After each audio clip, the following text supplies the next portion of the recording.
राहुल देव जी हैं मेरे साथ, मनोज सिंह काका है, जगदीश शर्मा है, संजय मिश्रा जुड़ रहे हैं। मैं ये डिबेट कल करने की सोच रहा था राहुल देव जी, लेकिन कल जिस तरह की घटना हुई उत्तर प्रदेश में, उसके बाद मैं कर नहीं पाया सर। आज वो नंबर 121 पे पहुंच गया है। सुधांशु त्रिवेदी का नेटवर्क जुड़ रहा है, I can see the camera set हो रहा है। In next 30 second Sudhanshu Trivedi will also be on air. मैं चाहता हूं आप ग्राफिक्स चलाएं, तब तक मनोज सिंह काका एंड राहुल देव जी। मैं मनोज सिंह काका आपसे पूछ रहा हूं, जगदीश जी आ रहा हूं आपके पास भी। मनोज सिंह काका जी, आपको सचमुच लगता है जी कि आप राहुल गांधी को एंग्री यंग मैन से कंपेयर करेंगे और देश की जनता समझ जाएगी? आपको बीजेपी को घेरना है तो घेरिए ना नौकरियों पे, आपको बीजेपी को घेरना है तो घेरिए ना प्राइस राइज पे, आपको बीजेपी को घेरना है तो घेरिए ना कि तुमने कहा था कि इतनी सड़कें बनाओगे, कितनी बनी हैं? तुमने कहा था इतने करोड़ों लोगों के घर तक बिजली पहुंचेगी, पानी पहुंचेगी, पानी पहुंचेगा, नहीं पहुंचा। आप किन बातों पे घेर रहे हैं? आप अखिलेश यादव को उत्तर प्रदेश में अगला इलेक्शन जीतना है बाबा से, अगर आपके हिसाब से आप ऐसे जीतेंगे। राहुल गांधी जी कभी शिवजी की तस्वीर, कभी गुरु नानक देव जी की, कभी क्राइस्ट की बात करते करें, बात करने में कोई खराबी नहीं है, सबके आराध्य हैं, सबके आराध्य सम्माननीय है। लेकिन मैं कह रहा हूं, आप विपक्ष सशक्त हुआ है, लेकिन अभी भी समझना पड़ेगा 2.5 गुना ज्यादा है सत्ता में बैठे लोग। आप लोग ये जो साइकोलॉजिकल जीत में हैं, ये साइकोलॉजिकली आप लोगों को कोई इंपैक्ट ना कर दे, ये साइकोलॉजिकल जीत आपकी, क्योंकि रियलिटी में आप लोग हारे हैं। समझ रहे हैं ना काका जी मैं क्या कह रहा हूं? Thank you.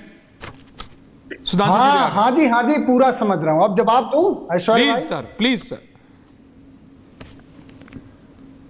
देखिए, कम से कम आपको एक बात के लिए साधुवाद दिया जा सकता है कि आपने एक चीज बहुत दिलेरी से स्वीकारा है कि विपक्ष सशक्त हुआ है, और सशक्त विपक्ष से ही सत्ता से संवाद किया जा सकता है, और लोकतंत्र पक्ष और विपक्ष दोनों की धुरियों पे आधारित है। आपने सही कहा कि नरेंद्र मोदी जी से सवाल करना चाहिए। नरेंद्र मोदी जी से हमारे नेता ने सवाल किया, हमारे नेता ने बहुत बुनियादी सवाल किया नरेंद्र मोदी जी से कि नरेंद्र मोदी जी, हम लोगों ने तो 300 किलोमीटर से बड़ा लंबा एक्सप्रेसवे, आगरा लखनऊ एक्सप्रेसवे बना दिया, और कई सालों से आप जैसे पत्रकार और आप भी, जिस पर हमारे देश का सबसे ताकतवर विमान टच एंड फ्लाई किया, लेकिन नरेंद्र मोदी जी ने 15,000 करोड़ रुपए का 13 किलोमीटर का रामपथ बनवाया, जो 13 महीना भी नहीं चल पाया और उसमें गड्ढे हुए। तो नरेंद्र मोदी जी से हमारे नेता ने बहुत बुनियादी सवाल किया कि इस देश में नीट के पेपर से लेके, यूजी नेट के पेपर से लेके, उत्तर प्रदेश में पुलिस के पेपर से लेके, आरओ के पेपर लीक से लेकर के मर्यादा पुरुषोत्तम राम का छत भी बीजेपी के भ्रष्टाचार में लीक हो गया। और इस बात की पुष्टि मर्यादा पुरुषोत्तम राम के महान के प्रमुख संत ने भी किया। तो यह सब, जो सरकार के मंदिर से लेके पेपर लीक हो, जो सरकार, जो आम आदमी के भरोसे के दीवार के जो संस्थान थे, ईडी, सीबीआई, उन संस्थानों को लेकर के विपक्षियों का दमन कर रही है। नरेंद्र मोदी जी से तो इस देश का युवा पूछ रहा है कि आप तो कहते थे मोदी जी कि हमने वार रोकवा दी। आपके कीर्तन गान करने वाले प्रवक्ता कहते थे कि मोदी जी की विश्व गुरु, स्वघोषित विश्व गुरु की मान्यता दुनिया में है। आप पेपर नहीं रोकवा पा रहे हैं। हम तो आपके स्टूडियो में आए थे, उन बेटों की, उन बच्चों की क्या पीड़ा थी। तो ये सब सवाल है, लेकिन इन सब सवालों से मोदी जी बहुत दूर भागना चाहते हैं। मोदी जी, जब आप आज रोटी, कपड़ा, मकान और बर्बर महंगाई, उत्तर प्रदेश में 130 से 40 घरों में जो मातम है, उस पर जब आप सवाल करेंगे तो मोदी जी आपको 500 साल पीछे ले जाना चाहते हैं। और जब आप कल की बात करेंगे कि कल कैसे सुरक्षित होगा, तो मोदी जी आपको 25 साल आगे ले जा। समाजवादी पार्टी के नेता मनोज सिंह जी, मैं आपसे ये कह रहा हूं, सपा नेता मनोज सिंह जी, मैं आपसे ये कह रहा हूं, और मैं चाहता हूं विजय जी, राहुल देव जी और जगदीश जी और संजय जी, सबको आप ले आइए। विजय जी, सुधांशु त्रिवेदी जी का कैमरा क्यों फ्लिकर कर रहा है?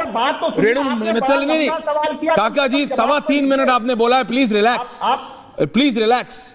आप अभी नहीं, रिलैक्स, मैं आऊंगा दोबारा आपके पास। मेरा सवाल ये है, खत्म कर रहा हूं।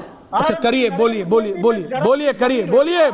देश को, लोगों को वो बताते हैं कि विगत 10 सालों से इस मुल्क के वो प्रधानमंत्री हैं, उनने इस मुल्क के खुशियों और समृद्धि के लिए क्या काम करा। लोगों के घरों में रोजगार कितना आया? किसान 500 शहीद क्यों हुआ? हमारी सीमाएं सुरक्षित क्यों नहीं है? हमारे चाइना के सरहद। अरे तो ये सिर्फ मेरी डिबेट पे क्यों करते हैं आप? संसद में क्यों नहीं पूछते?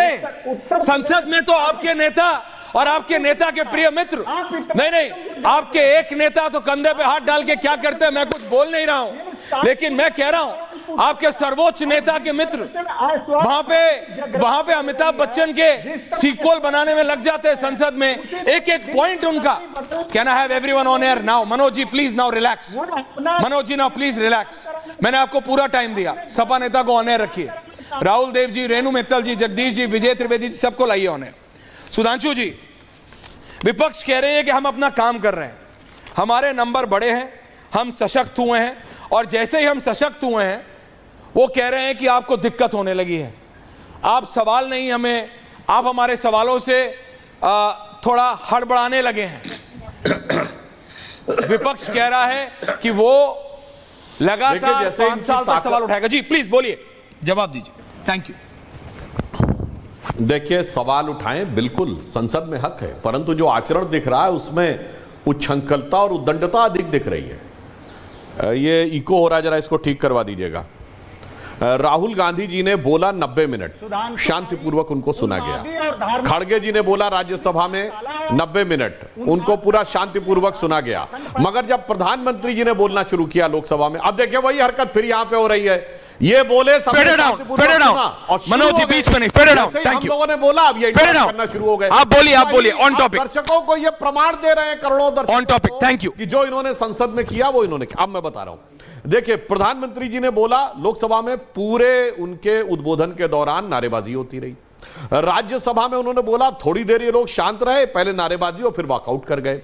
पिछली लोकसभा में भी आप याद करिए, जो अंतिम सत्र था उसमें भी प्रधानमंत्री जी के दोनों सदनों में उद्बोधन के दौरान नारेबाजी करते रहे। अरे भाई, आप सवाल पूछते हैं, जवाब तो सुनिए। जवाब सुनने से पहले भाग क्यों जाते हैं? इसका अर्थ ये हो गया कि सवाल के जवाब में नहीं, बवाल के असबाब में आपकी ज्यादा इंटरेस्ट है। इसीलिए हम ये कहना चाहते थे, जैसे उन्होंने नीट का प्रश्न पूछा, मणिपुर का प्रश्न पूछा, प्रधानमंत्री जी ने हर चीज का उत्तर दिया, परंतु ये अपनी बढ़ी हुई ताकत का इस्तेमाल झूठ के लिए कर रहे हैं।